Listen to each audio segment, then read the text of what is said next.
Hello and welcome once again to Whispers in the Darkness, the podcast channel for the Out There Paranormal group. Telling you tales tonight, we have myself, Nigel, and Juliet. It's been a while since our last podcast. Unfortunately, the real world has taken a lot of our free time, and it's been difficult during lockdown to get together to record something. But we have been really busy behind the scenes. The next episode in our Ghost Airfield series is now up on our YouTube channel, and we've also started to upload videos to Amazon Prime. I have to say, we are really quite pleased about this. There are so many great things lined up for Out There Paranormal. More investigations, more ghost airfields to visit, and more podcasts to share with you all.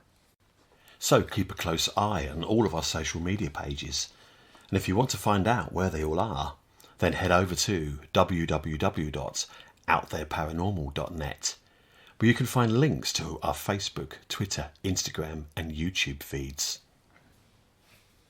Okay, that's all of our news for now, so let's get straight onto tonight's podcast. It's not just our love of all things paranormal that we have in common. We are both drawn strangely to the sea, both beach lovers and ocean gazers. We are at our happiest with the sea breeze blowing through our hair, lulled by the sound of the waves as they crash against the shore. We are both lucky enough to live in Norfolk, with its large expansive coastline to explore. From Heacham in the north to Galston in the south, 90 miles of beautiful and diverse beaches, from shingle banks to long sandy stretches backed by cliffs and dunes. Many of the beaches are isolated and wonderfully void of the usual crowds of tourists, especially during the quieter months outside of the summer school holidays, when the solitude and silence draws us in. A while back we were just casually chatting. Juliet came up with the idea of just walking along a beach and seeing if we could get a sense of any residual energy or wandering spirits that may just be there. A rather strange idea, you may think, but maybe it's not as strange as you are led to believe.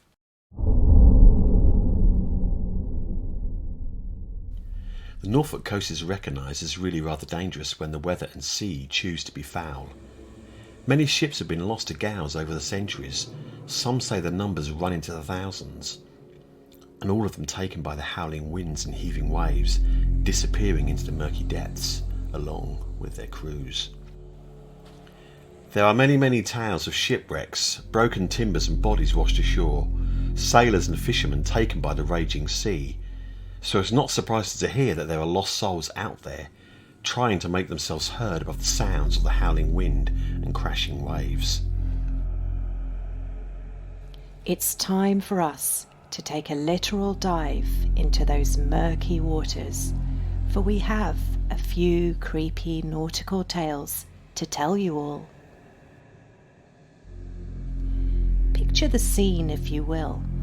It's a stormy and moonless night, and you find yourself walking the stretch of the Norfolk coastline between Munsley and Bacton. As you struggle on against the wind, you hear what sounds like someone singing very loudly. In between the gusts, you hear the sound of manic laughter. As the wind begins to rise, the laughter turns into screams for help. You just happen to have run into the ghost of the long coast guardsman.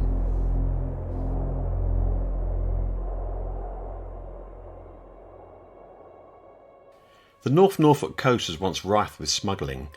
The quiet beaches with easy access inland provided the perfect landing place for all sorts of contraband. One coast guardsman was told by an informer about a group landing contraband that very night.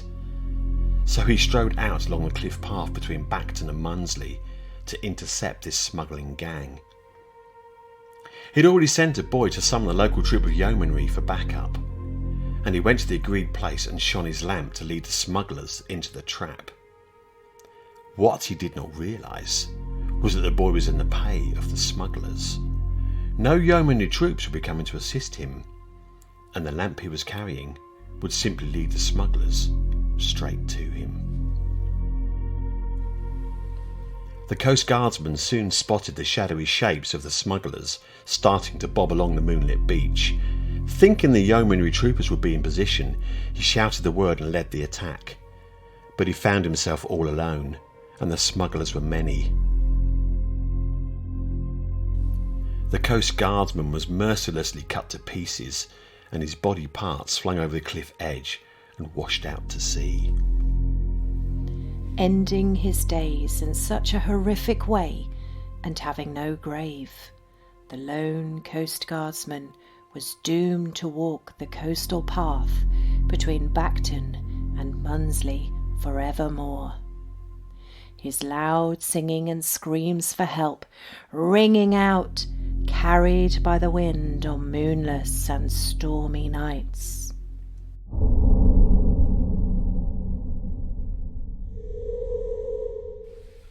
Staying on the weather theme, let's take a trip to the seaside town of Sheringham, where here they have a special name for the severe squalls which sometimes besiege the coast in this corner of Norfolk. The sudden strong winds which cause brief but violent storms are known as yow-yows, and there are all sorts of stories associated with them. It is said that just beyond the cliffs, on an archetypal dark and stormy night many years ago, a ship got into trouble as it sailed close to the safety of Sheringham.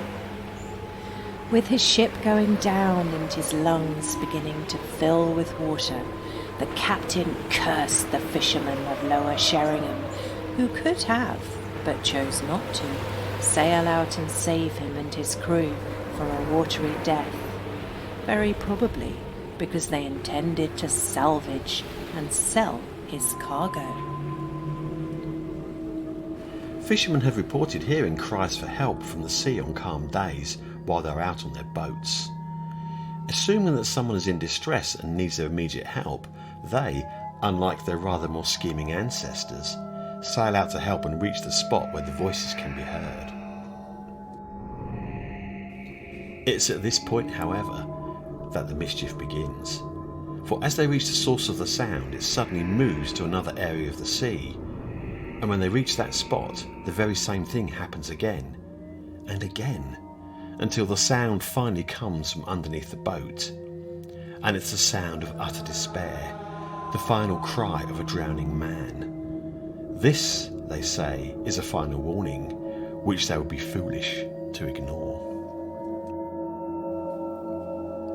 The cries from the sea are a call to return to shore as quickly as possible before the yow-yows strike and you are caught in the squalls.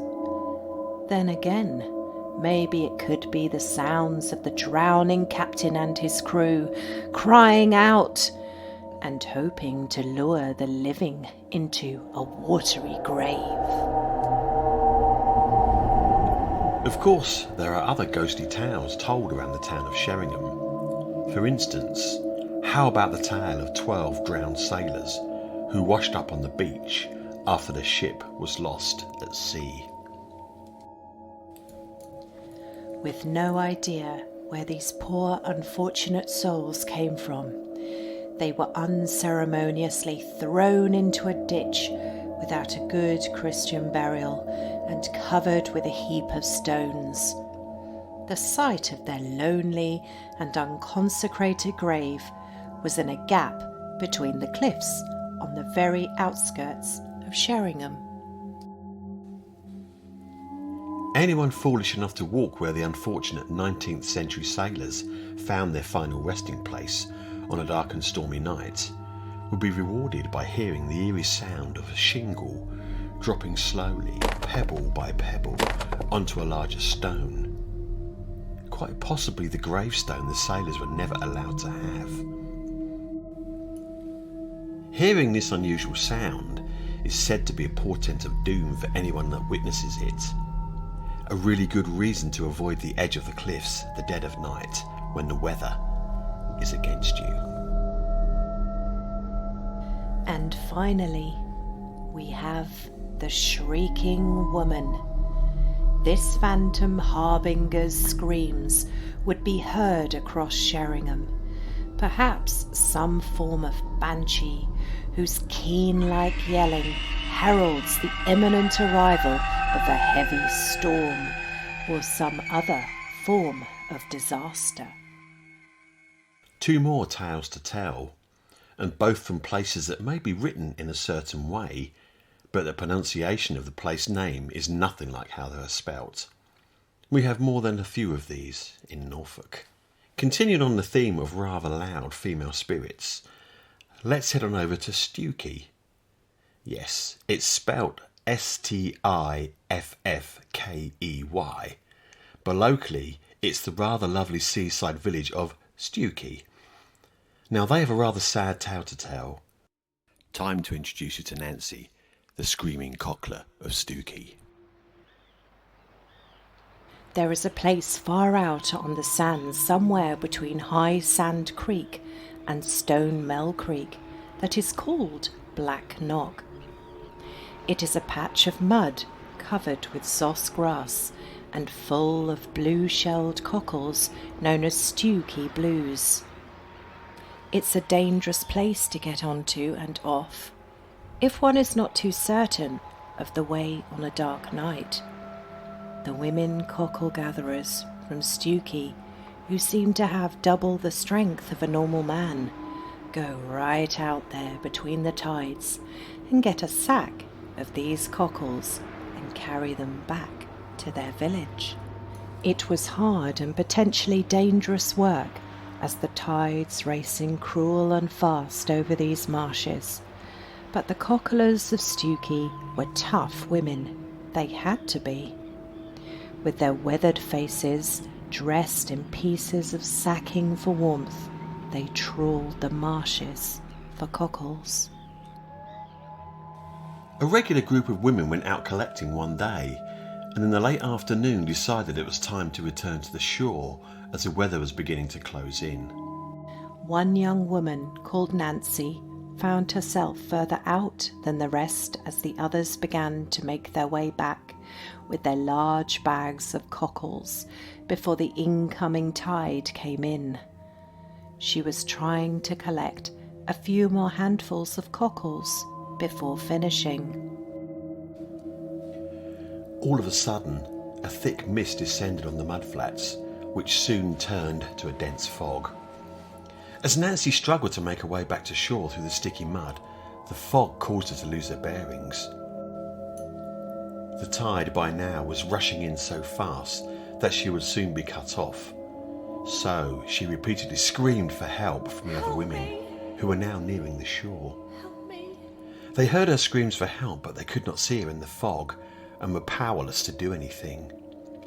Her screams were heard by some local fishermen, but they could not launch their boats as the tide was still too low. Finally, some of the villagers with smaller boats managed to launch them, but they could not find her. There was absolutely nothing else anybody could do to save her. It was not long before Nancy's screams abruptly stopped and an eerie silence fell. Her body was recovered the following day, the poor girl having drowned out there alone in the fog. The villagers buried Nancy in the local churchyard, but it seems that her restless spirit still lives on, for it is said that on foggy and dark days her ghost can be seen, and screams from the Black Knock mudbank can sometimes be heard again. The local people say it is a warning of the dangers of venturing too far out in the mudflats and ending up like poor Nancy.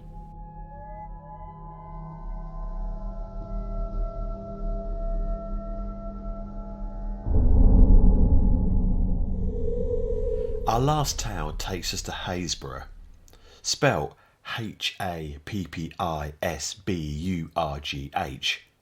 Happysburgh, We've no idea why it's pronounced that way, it's just the way it is.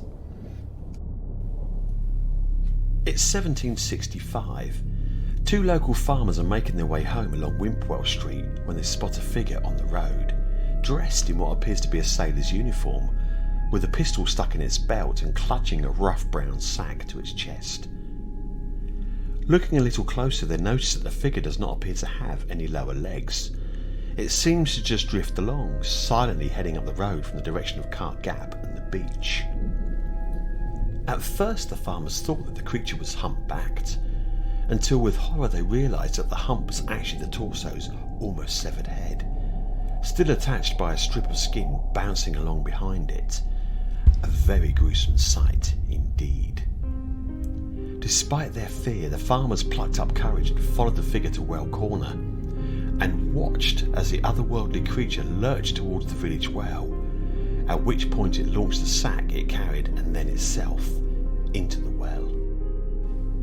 The story about the strange apparition spread around the village, and a decision was made to search the well.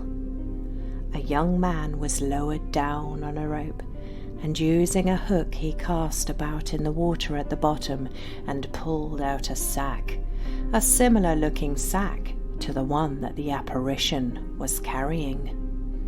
Upon opening the sack, the villagers found it contained a pair of boots, with the legs still inside them. They decided to try again, but the young man was so shook up by what he had found and refused to go back down the well. Another volunteer was found, and full of Dutch courage in the form of rum, he was lowered down, and after searching about in the murky depths, his hook caught on something. Another sack. The villagers hauled the man and his sack out of the well, and upon opening the second sack, they found the rotting torso of a man wearing a sailor's uniform, a pistol still stuck in his belt, and attached by a strip of rotting flesh was a grinning skull. Further investigations traced the steps of the spectre from whence it had came, resulting in the signs of a struggle with bloodstains and broken bottles on the ground, and a similar pistol found at the spot near Cart Gap. Such evidence suggested a confrontation between smugglers, with the unfortunate victim being cut up and thrown down the well. But it would seem that the tale was not over yet. The apparition would regularly appear on moonlit nights, with frequent sounds of moaning emanating from the well until it was eventually capped by a pump. This resulted in the cessation of the hauntings until the pump was removed and the manifestations resumed. The pump was replaced and kept there for many years. Eventually the pump was removed once again and the haunting returned, so the ghost became known as the Pump Hill Ghost.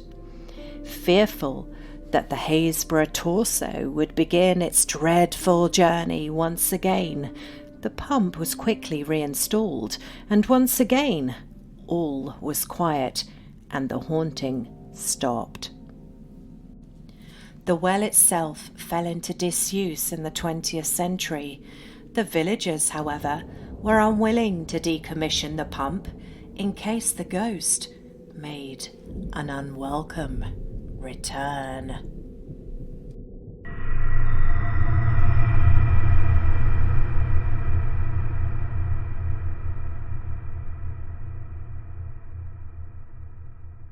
So there you are, just a few of the many spirits that haunt both sea and shore here in Norfolk, and there are so many more stories we could tell.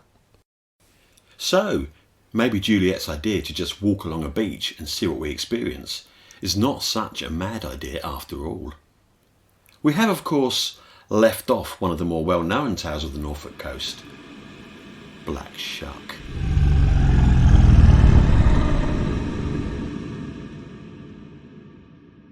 But that, as they say, is a whole other podcast, or video, perhaps. Our visit to the seaside has got us both thinking. There is so much more for us to explore, so keep an eye open because we really fancy taking a dive into the deep blue sea and having a look at some of the more fantastic creatures that live there. As we mentioned earlier, we are very active across social media, so if you want to stay informed about all the new adventures that we have planned, you can find the links to Facebook, YouTube, Twitter and Instagram on our website at www.outthereparanormal.net. We have also added them to our podcast webpage too. Thank you all for taking the time to listen to our podcast today. We hope to join you all again very soon. So until then, sleep tight and please don't have any nightmares. So it's a goodbye from Juliet. And it's a goodbye from Nigel too.